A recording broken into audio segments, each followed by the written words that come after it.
Do you have a toxic relationship with money? Yes, it doesn't like me. It doesn't like me back. It's not finding its way to you, right? Well, Jenny Groberg, the CEO and founder of Booksmarts Accounting, telling us what warning signs to be on the lookout for. Yeah, Ron is with Jenny now. We're going to take notes, Ron.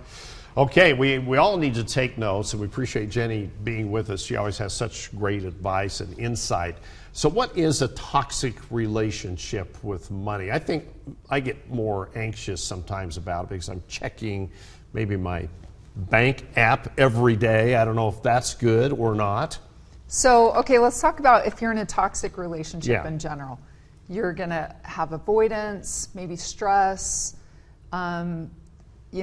control. All these things help you identify this is a toxic relationship, and often with finances it's the same. So if you're avoiding looking at your numbers, that's a big sign that you have a problem. I think denial. It's denial, yeah, and if you're avoiding it, then your numbers are going to control you. So I actually advise people to be checking their numbers at least every day. Also with business, I suggest that business owners check their 5 financial statements at the end of the day. Same with personal finances. The more you can check, it creates awareness. So don't avoid your credit card statements. Don't avoid your bank statements. Use a debit card and check your checking account every single day. Okay, so let's say you rely on debt to maintain your lifestyle. So you're using credit cards, buy now, pay later, or loans to cover your everyday expenses. That's not good. That's so scary. I actually had a talk with someone earlier this week who said that when she was first married 25 years ago, she would get paid and then her husband would say, the next day, don't use your debit card, the money's gone.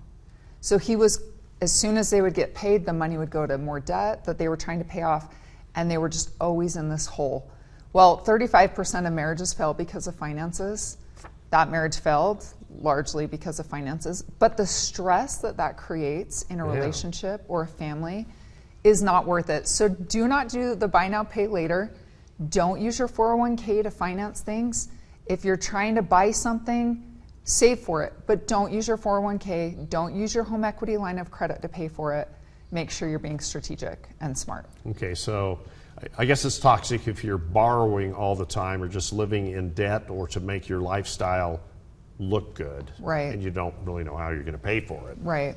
It's emotionally driven. So if you're using emotions to fund your lifestyle, that's toxic, right? Like there's a certain amount of emotions where, if you're stressed, if you're afraid to look at or talk about money, you don't want to look at your bank account, you have embarrassment when you're talking about finances. Those are also signals that you've got a problem. If you have guilt or shame, so you've got to make sure that if you identify those emotions when talking about finances, there's a deeper problem that you need to address. So I'd recommend listening to finance podcasts. This friend of mine that I was talking to that had so many financial problems, she got divorced. She's driving 2 luxury cars. She bought a cabin. She figured out how to save and to live within her means, regardless of what her spouse was doing. And it's really awesome to see people take control. If you're in a marriage where one person says, I got this, I'm in charge of the finances, that's a problem.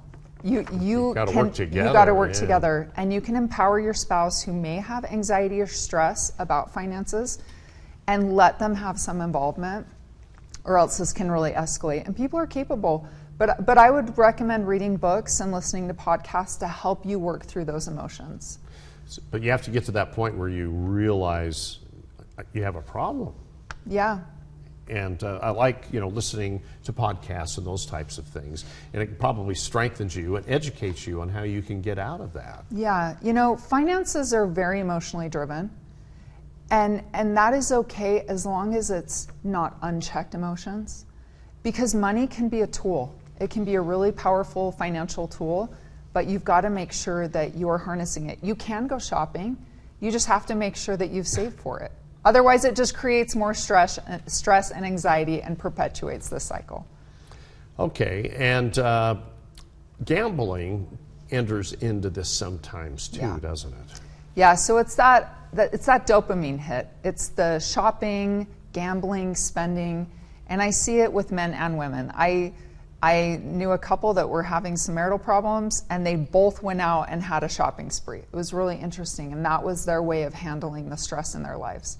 One bought electronics, one bought clothes. Oh, no. But it was in order to deal with their stress. So having helpful, healthy ways of dealing with your stress is important.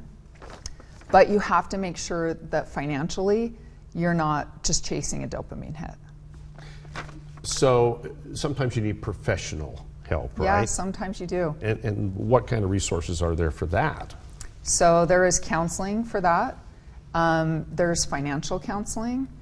I've actually had someone say, Jenny, can you help manage our finances? So my company offers personal CFO services.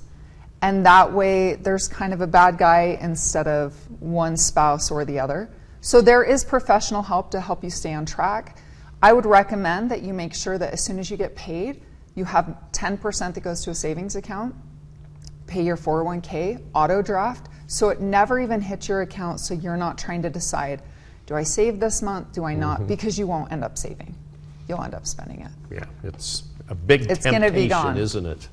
Yeah. Okay, so where can people get a hold of you? I mean, you offer great advice, and we appreciate the advice we get here. Yeah. Where can people go? Well, we have a lot of ARC segments on YouTube. Yeah. And so if you want more additional personal finance tips, you can go to YouTube.